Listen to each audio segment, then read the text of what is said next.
네, 사회를 뜨겁게 달군 이슈를 다뤄보는 시간입니다. 양변의 이열지열 시간인데요. 사랑제일교회 전광욱 목사가 코로나19 확진 판정받으면서 이 전 목사의 재구속 심리에도 변수가 될 전망입니다. 자세한 내용 양지열 변호사 오늘 전화로 연결해서 좀 말씀 나누도록 하겠습니다. 안녕하십니까? 네, 안녕하세요. 예. 그러니까 전광훈 목사가 구속된 게 공직선거법 위반 혐의였지 않습니까? 네네. 그러니까 불법 집회로 구속됐던 분이 보석받고 나와서 또 불법 집회를 한 것으로 보이는데 네. 어떻습니까? 일단 사실 이제 애초에 보석 자체부터가 네. 좀 납득하기 어려운 사유를 가지고 좀 보석을 해줬다라고 보이고요. 네. 또 이제 보석 조건을 엄격하게 달았죠. 그냥 일반 보석이 아니라 보석 취소 사유 일반적인 것 외에도 네. 보석 조건이 이제 그 본인과 관련된 본인의 혐의와 관련된 집회라든가 불법적인 집회를 참석해서는 안 된다. 라는 조건을 달고 있었는데 그 조건을 정면으로 위배한 것으로 보이고요. 또 이제 보석 사유가 보석해달라고 청구할 때 이 이유가 급사 위험이 있다. 그러니까 뭐 본인이 급사 위험이요? 예, 그 생명이 굉장히 위험할 정도로 건강 상태가 좋지 않았고 수술 도중에 심각한 상황을 겪은 적도 있다. 예. 그러니까 그것만 놓고 보면 절대 안정이 필요한 것처럼 보이는 그런 사유로 보석을 받았는데 이제 보여줬던 행동은 정말 반대되는 행동이죠. 그다음에 이제 건강을 이유로 보석을 받았는데 코로나19와 관련해서 이제 무리를 일으키고 있지 않습니까? 좀 많이 아이러니한 상황이네요.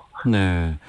보석 자체도 좀 아이러니하다고 말씀해 주셨고, 그러니까 보석 조건을 보니까 위법한 일체 집회나 시위에 참가해선 안 된다는 조건이었지 않습니까? 예, 그렇습니다.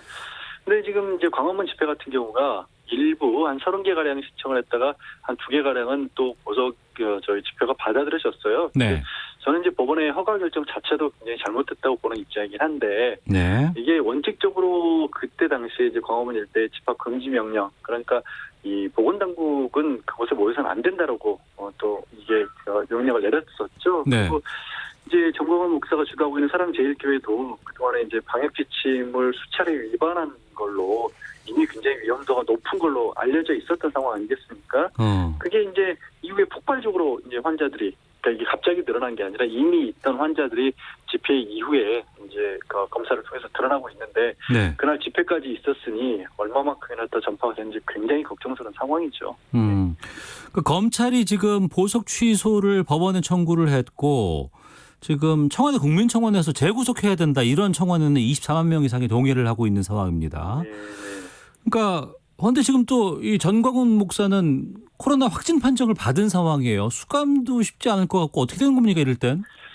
지금 어제 이제 서울에 있는 모 병원에 입원을 한 걸로 그렇게 확인이 됐고요. 네. 지금은 뭐 증상이 나타나서기보다는 다른 사람들에게 이 감염을 전파를 시키면 안 되기 때문에 격리 차원에서 입원을 해야 하고 확진이 됐으니까. 예. 근데 이제 그렇게 입원이 됐으니까 보석 취소도 못하는 거 아니냐 이런 식의 뭐 지적도 있습니다. 주장도 있는데 예. 그 이유는 일단 지금 심리 자체가 불가능하다 만나서 이제 법원에서. 근데 그거는 서면으로 심리를 하면 되고요. 예.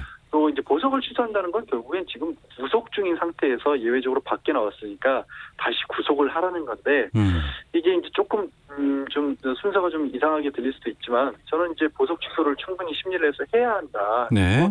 일단 법원에서 구속 상태로 돌려놓은 다음에 네. 사실 이제 이건 구속 집행 정지가 또 따로 있습니다. 네. 그러니까 이제 병원에 제한된데 지금 조건은 사실은 뭐 현재의 상태는 불법적인 집회에 참가하는 거 말고는 완전히 불구속이나 마찬가지인데 네. 이제 병실에만 격리를 하는 거죠. 그래서 수감자들이라도 위급한 상황일 경우에 병원은 가야 되니까 그런 조건으로 이 구속 집행정지를 시키는 게 낫지 않느냐. 그러니까 이제 수용시설로 바로 들어갈 수는 없잖아요. 네. 코로나19를 치료를 하기 전까지는. 그렇다 하더라도 보석 취소를 시키는 건 필요하지 않을까 싶습니다. 네. 이 전광욱 목사 보석에 대한 뭐 여러 가지 의견도 지금 나오곤 있습니다만 또 하나는 광화문 집회에 대한 부분입니다. 네. 보건당국, 서울시 등에서는 이 집회 하지 말아야 된다, 안 된다. 예. 이런 입장인데 지금 코로나 시국에서 집회 허가를 받았어요. 예. 이건 어떻게 가능한 겁니까? 제가 이제 그 부분 아까 잠깐 말씀드린 것처럼 법원의 효과가 굉장히 저는 잘못됐다고 보는 입장인데 네. 한 30여 30여 개 단체 이름으로 집회 허가 신청이 있었고요. 예. 두 곳이 허가가 난 겁니다. 음. 그리고 허가가 난 표면적인 이유는 뭐냐면 그 집회 신고를 하면서 한 100명가량의 인원이었고 네. 1m 이상 간격도 뗄 것이고 또 거기에 나가서는 법원이 보기에 이 야외 집회에서 이 코로나19가 전파된다는 객관적인 증거도 없다. 네. 이런 식의 어떤 이유를 들었어요. 어. 그런데 그동안 이른바 뭐 어떻게 이름을 붙여야 될지 모르겠습니다만 광화문 집회를 주도했던 측이 보면 이게 말이 단체가 나눠져 있지 사실은 이 구별하는 게 거의 불가능한 상황으로 계속 집회를 해왔잖아요. 아, 기존에 집회를 해온 양상을 봤을 때. 그렇죠. 예. 그러면 그랬고 그러면 이번에도 역시 마찬가지 상황이 뭐 벌어지지 않을까. 그러니까 우리가 이제 법원이 뭔가를 결정할 때 다른 누군가가 뭐 일을 잘했네 못했냐를 따질 때 네. 제일 많이 보는 게 예견 가능성을 따집니다. 뭐 네. 하다못해 교통사고를 일으켰더라도 이렇게 위험한 데서 속도를 내면 사고 날 수 있다는 거 알 수 있지 않았습니까? 라고 법원은 다른 사람을 그렇게 판단을 하는데 네. 이게 그동안에 쭉 진행되었던 상황을 보면 네. 이게 말이 뭐 떨어져서 이 별도의 공간에 산다고 하지만 광화문에서 어디 그렇게 집회가 이루어졌나요? 그러니까 법원 스스로 그런 부분을 좀 너무 형식적으로 판단한 게 아닌가 싶고요. 예.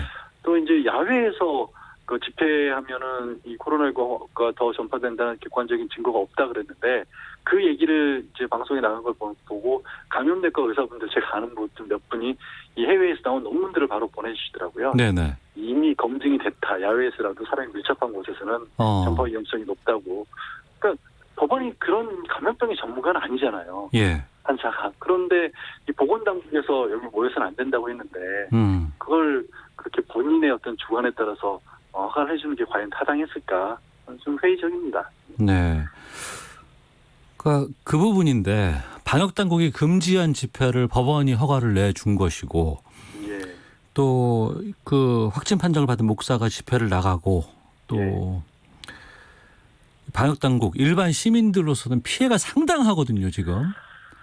저도 뭐 사실은 어젯밤에 개인적으로는 확진 판정을 받은 분하고 만났던 분을 또 어제 개인적으로 만났었거든요. 네. 그분이 선별진료소에 가신다는 얘기를 듣고 어제 밤새 굉장히 긴장하면서 보냈습니다. 그러니까 예. 이게 정말 남의 일이 절대 아니구나. 아차하는 순간에 물론 저는 이제 그분은 오늘 아침에 음성 판정을 받았다고 해서 저도 좀 안심을 했는데요. 어제 밤내 굉장히 긴장이 되더라고요. 네. 지금 수도권 상황이라고 하는 게 언제 어떻게 누구 한 사람 두 사람 정도만 건너면 나에게도 직접적으로 연결될 수 있고 이 코로나19라고 하는 감염도가 전파력이 굉장히 강한 질병이기 때문에 정말 지극히 조심해야 되는 상황 아니겠습니까? 그러니까 지금 0944님께서 전광훈 목사를 풀어준 것도 잘못된 집회를 승인해 준 것도 모두 잘못된 일입니다. 아이들이 또 학교에 못 가게 됐습니다. 누가 책임질 겁니까? 법원과 담당 판사에게 구상권 청구해야 합니다. 8175님은 민주주의 국가에서 집회 시위 결사의 자유가 보장돼 있습니다. 그렇다고 해도 법의 테두리 내에서 지킬 건 지켜가면서 해야 하는 것 아닌가요?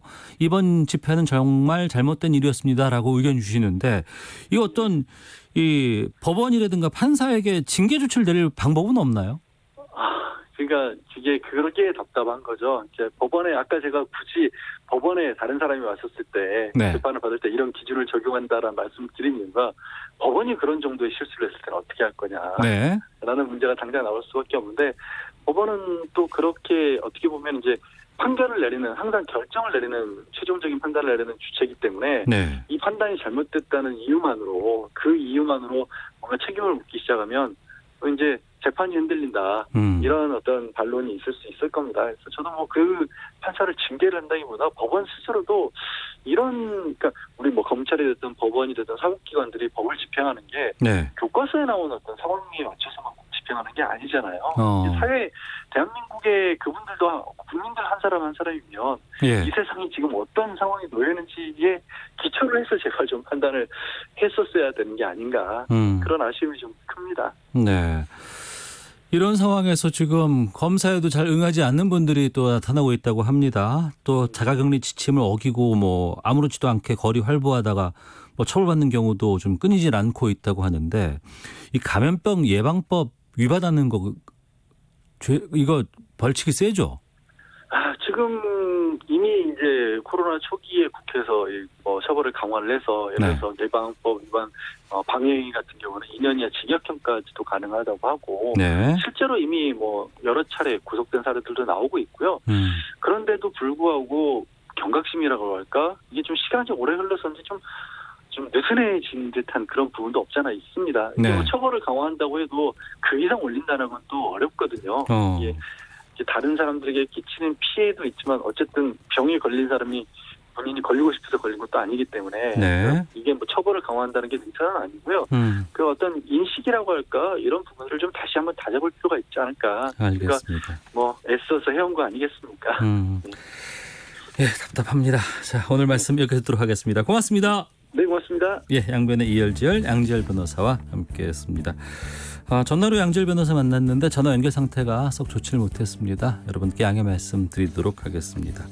자, 오태훈의 시사본부 여기서 인사를 드리겠습니다. 내일 오후 12시 10분에 다시 찾아오겠습니다. 내일 뵙겠습니다. 안녕히 계십시오.